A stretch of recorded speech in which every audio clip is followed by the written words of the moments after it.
Good afternoon students. Learning by PK channel में आपका स्वागत है। ठीक है, जैसा कि आप लोग जानते हैं कि सुपरडेट साइंस के पोर्शन में आप एक टॉपिक है अम्ल क्षार व लवण, एसिड बेस एंड सॉल्ट। ठीक है, तो उसको हम आप लोग का पढ़ाएंगे, कवर करेंगे, उनके कुछ मेन पॉइंट बताएंगे। ठीक है, जैसा कि आप अम्ल की बात करें, पहला टॉपिक आपका है अम्ल। अम्ल को इंग्लिश में एसिड कहते हैं। क्या कहते हैं? एसिड कहते हैं। एसिड जो शब्द आया कहाँ से है? एसिड शब्द लैटिन भाषा का एक वर्ड है एसिडस। एसिडस, एसिडस से आया हुआ है एसिड। ठीक है, और ये लैटिन भाषा का वर्ड है, इसको भी याद रखना। और एसिडस का मतलब होता है सावर टेस्ट। सावर टेस्ट मतलब जिनका स्वाद क्या हो, खट्टा हो, सावर हो। तो हम कह सकते हैं कि एसिड वे पदार्थ हैं, वे सब्सटेंस हैं जो स्वाद में खट्टे होते हैं। ठीक है, तो मतलब कहने का मतलब ये होगा कि जितने भी पदार्थ स्वाद में खट्टे होते हैं उनमें कोई ना कोई एसिड पाया जाता है। तो ये क्वेश्चन पेपर में पूछा जाता है कि कोई पदार्थ दे दिया जाएगा, कहा जाएगा इसमें कौन सा एसिड प्रेजेंट है, तो आप लोगों को आंसर देना रहता है। तो कुछ पदार्थ लिखते हैं और उनके आपको बताना है कि उसमें कौन सा एसिड पाया जाता है। जैसे कि पदार्थ और अम्ल, इसमें उपस्थित होने वाला अम्ल क्या है। ठीक है, कहा गया सिलिका। सिलिका में जो खट्टापन होता है वो किस एसिड की वजह से होता है? तो उसका नाम है एसिटिक एसिड।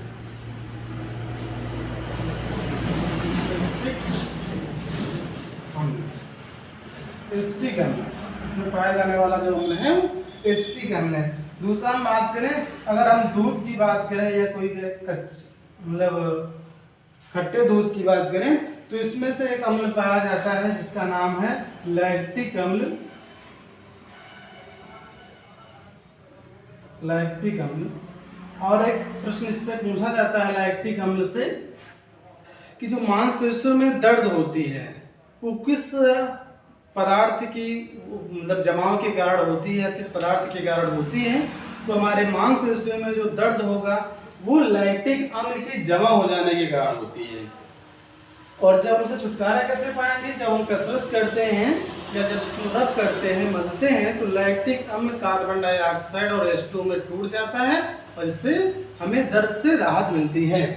और एक बार क्वेश्चन आता है कि दूध जो है उसमें कौन सा बैक्टीरिया पाया जाता है जो दूध को दही में परिवर्तित करने के लिए उत्तरदायी होता है, रिस्पांसिबल होता है? तो उस बैक्टीरिया का नाम है लैक्टोबैसिलस बैक्टीरिया।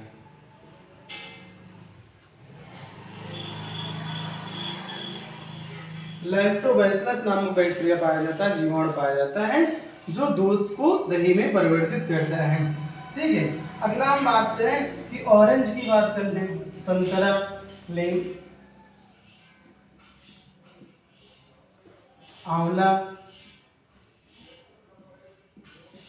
इनमें जो अम्ल पाया जाता है वो अम्ल पाया जाता है सिट्रिक अम्ल।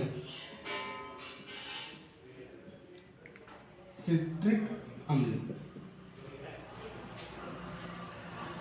अंगूर की बात करें, अंगूर में कौन सा अम्ल पाया जाता है? तो अंगूर में पाया जाता है टाइट्रिक अम्ल। टाइट्रिक अम्ल।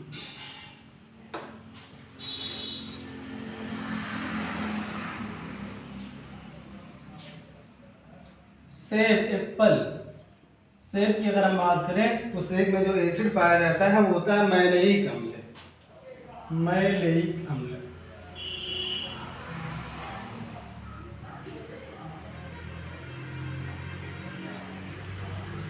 टमाटर, टमाटर में जो अम्ल पाया जाता है वो होता है ऑक्जेलिक अम्ल। ऑक्जेलिक अम्ल। चींटी का डंक, उसमें जो एसिड पाया जाता है चींटी के डंक में वो होता है फार्मिक अम्ल। चींटी के डंक में जो अम्ल पाया जाता है फार्मिक अम्ल।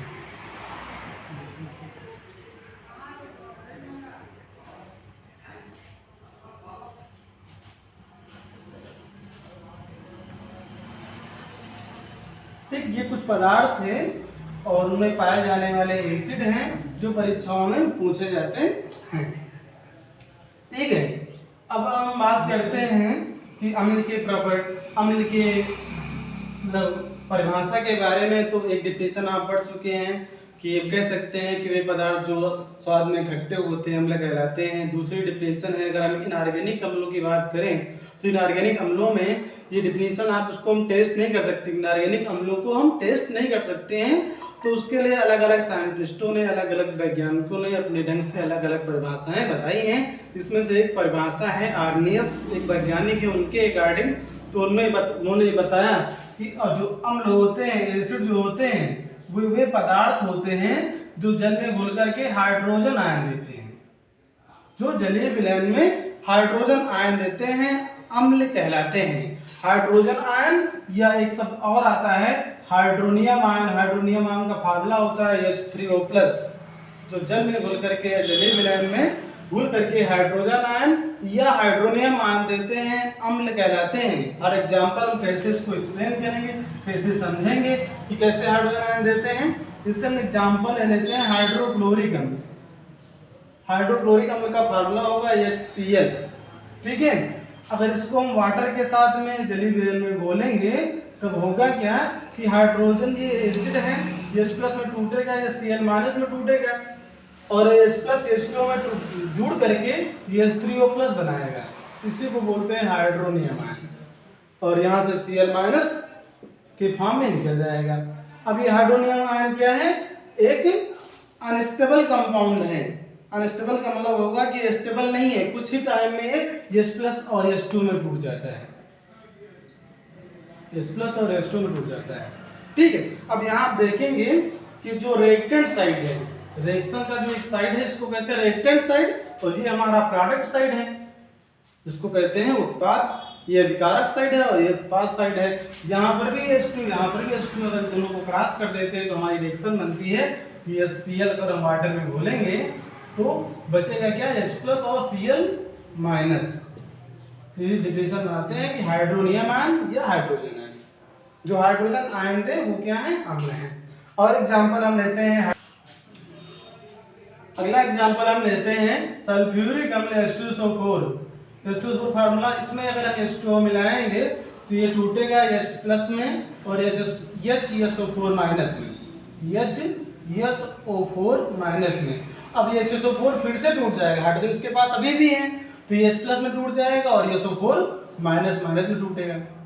ठीक, इस प्रकार हमको दो हाइड्रोजन मिल गए और SO4- मिल गए। ठीक, H2SO4 दो हाइड्रोजन को देता है। तो ये अम्ल के एग्जांपल हुए। अब कुछ अम्ल आपको देंगे, उनके केमिकल फार्मूले पूछे जाते हैं परीक्षाओं में। ठीक है, जैसे कहा गया हाइड्रोक्लोरिक अम्ल, इसका फार्मूला होगा HCl, हाइड्रोक्लोरिक अम्ल।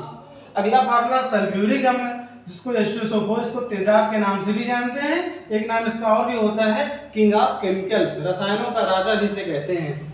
अगला हम बात करें नाइट्रिक अम्ल। नाइट्रिक अम्ल का फार्मूला होगा HCl-O3। अगला का है एस्टिक अम्ल, फार्मूला पूछ ले तो एस्टिक अम्ल का फार्मूला होगा Cl3COOH।